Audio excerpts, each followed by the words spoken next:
mob killed his family. Now they're gonna pay. This city belongs to me.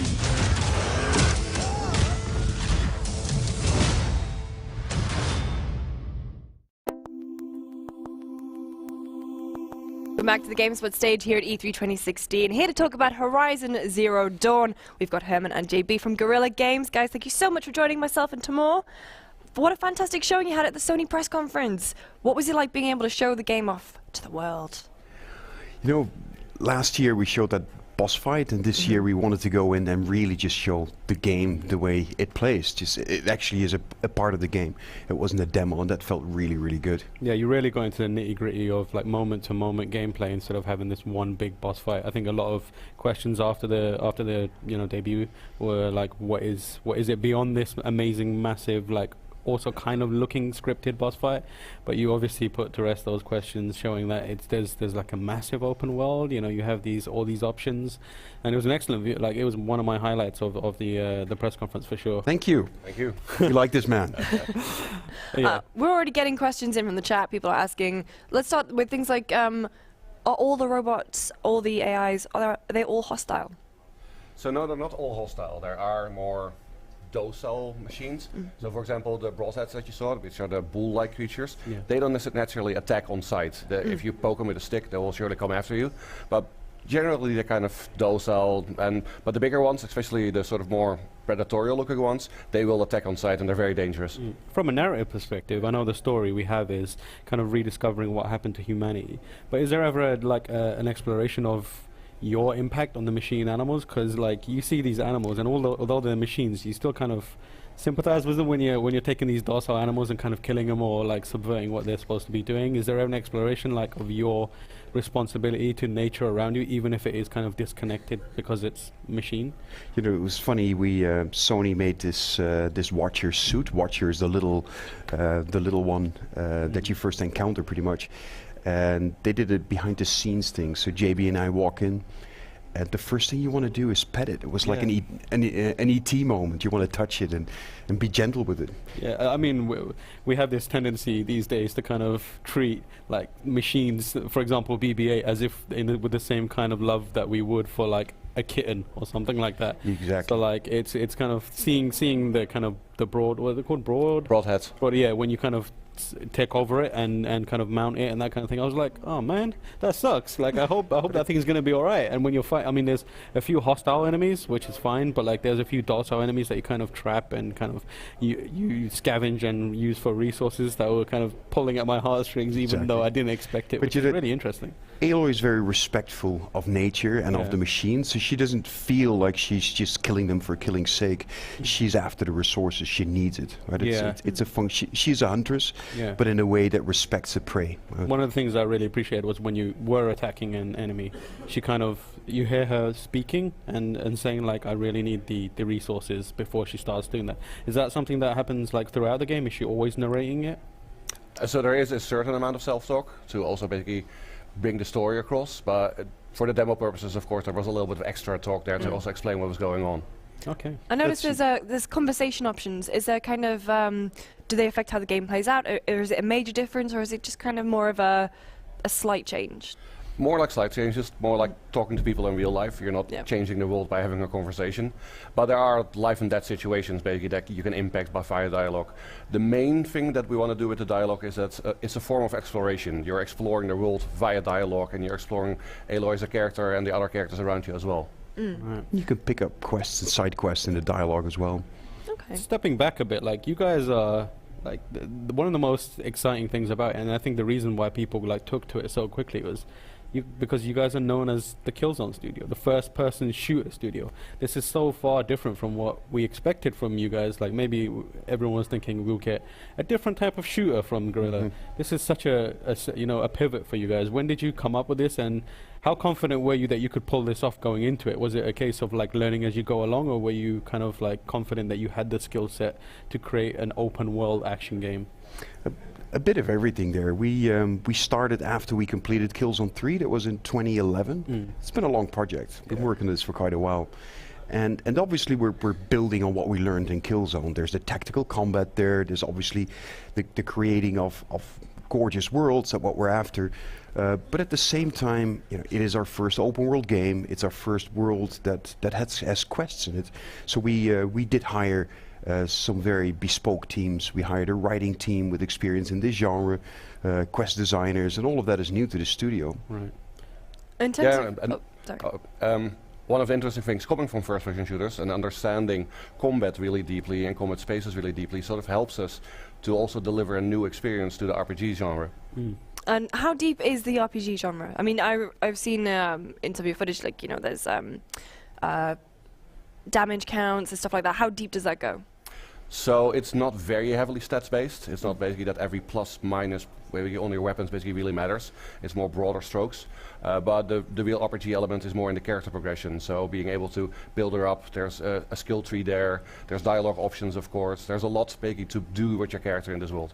I'm interested in how you balance that kind of the scavenging element of it. You're trying to, gather resources and create stuff with, and people in games traditionally, you kind of get the satisfaction, you portray that satisfaction by, increasing damage numbers. So you scavenge, you get this thing, you build a better gun, and then you see that your numbers are higher. It doesn't look like you're trying to do that. So how do you kind of, really emphasize that scavenging is important in this game? Well, one part is basically that you're building up your weapons, but a large part is basically sort of learning and studying. Basically, it's not just the experience of your character, but it's the experience of you as a player that really matters. By learning their behaviors, analyzing them, scanning the robots, finding their weak spots, finding the right tools to deal with them, and getting ever better at defeating them. Right. Okay. Let's talk a little bit about the other human characters that Aloy is going to come in contact with. So it seems like she's an outsider and she wants to find out why that happened to her. Who are the people who aren't being nice to her? Who are the people who she's kind of up against butting heads with? Well, she's an outcast out of a very specific tribe, right? And in the trailer that we released last week, the week before, she's looked after by this gentleman, a very gentle man that basically adopted her. He's an outcast as well, and so that tribe kind of is her initial reference. But there are other tribes, and it's a little early to talk too much about the other humans in the game because that'll come over the coming months. But is there anything else we want to talk about that for now?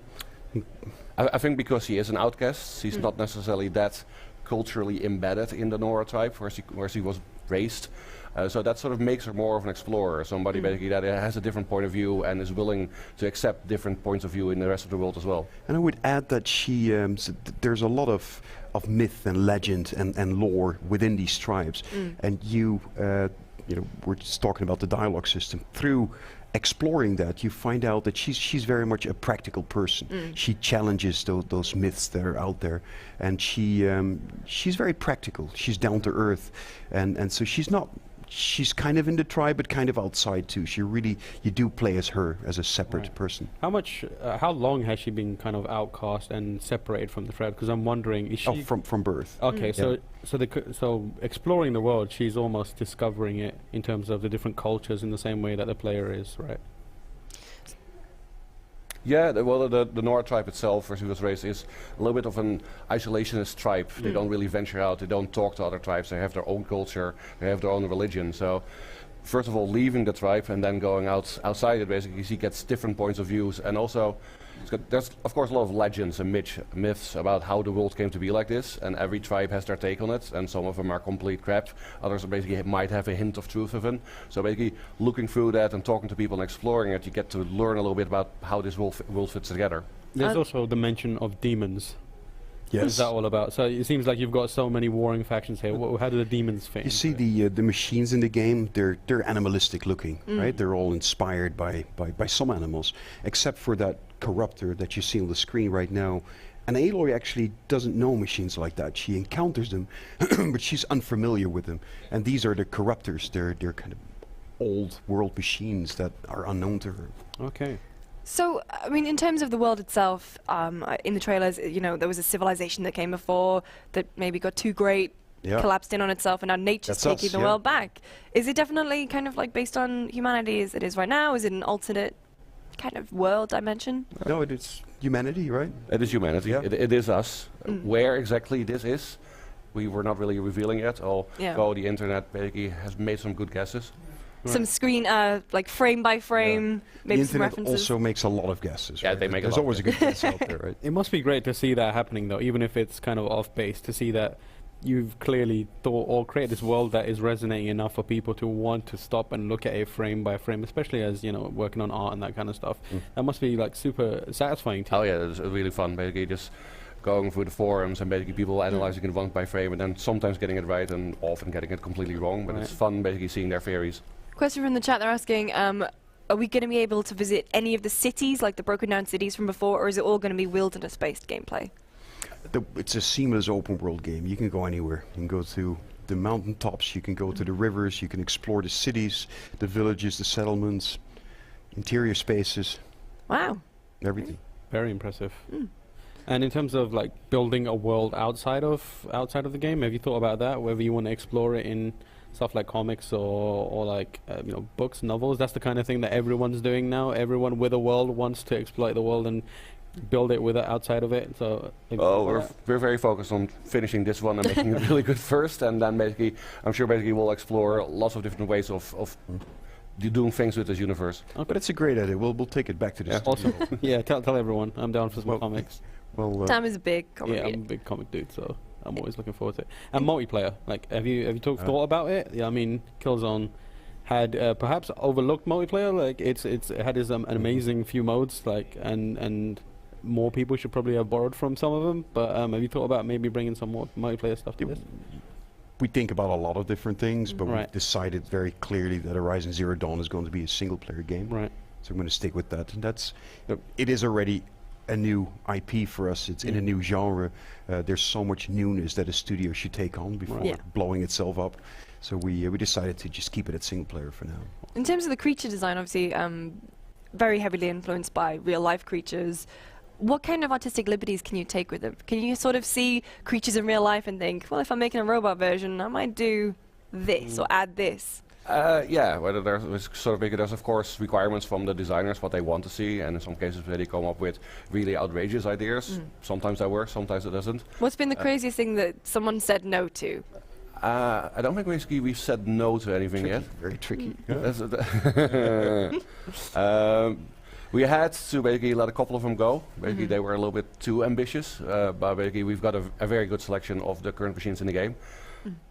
So the big boss fight that we saw at the press conference, are there multiple ways to take down that one enemy? What I mean, is there kind of like, do you have to have all those weapons going in to be able to take it down? Can you take it down with like complete bare bones, or do you have to have? There's a ton of different options out Yeah. there. I mean, it's the attacks on it. It's got that arm it's kind of a long range close combat, if you will. The signature attack, I would say, is that jump on you, but it also uses the environment, throwing rocks. You can play with it. She does a number of things that you could do more of, for instance, and replace it by some other things. Right. She's got the explosive traps, but there's things like tripwire you can use. You can have multiple kinds of long range. There's a ton of different options. Everybody at the studio that plays it, it's got their own style of playing it. It's never the same. I've seen it played a couple of times on the stage floor, basically by our own colleagues, and everyone deals with it differently, and some of them have become really sort of graceful, where they're sliding underneath its legs and jumping over it, and sort of like, whoa. I think we've got one QA guy that can actually play it exactly the way it was recorded at for the Sony press conference, but JB and I couldn't do it exactly like that. Nor do we want to. It's very much It requires flexible. skill. Yeah.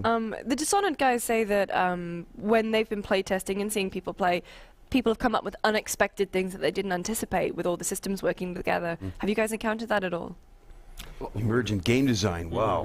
What is the best Well, example of that? you can't anticipate emergent game design. That's why it's emergent. Yeah. But of course, basically, In we try a hindsight. lot of things ourselves. Basically, we do start playing with the systems, and then basically ask the programmers to change it a little bit to make something weird and fantastical possible. I would give as an example, we have some of these grazers in there. They have the canisters on the back. They're explosive. Yeah, What's proper explosive. English here?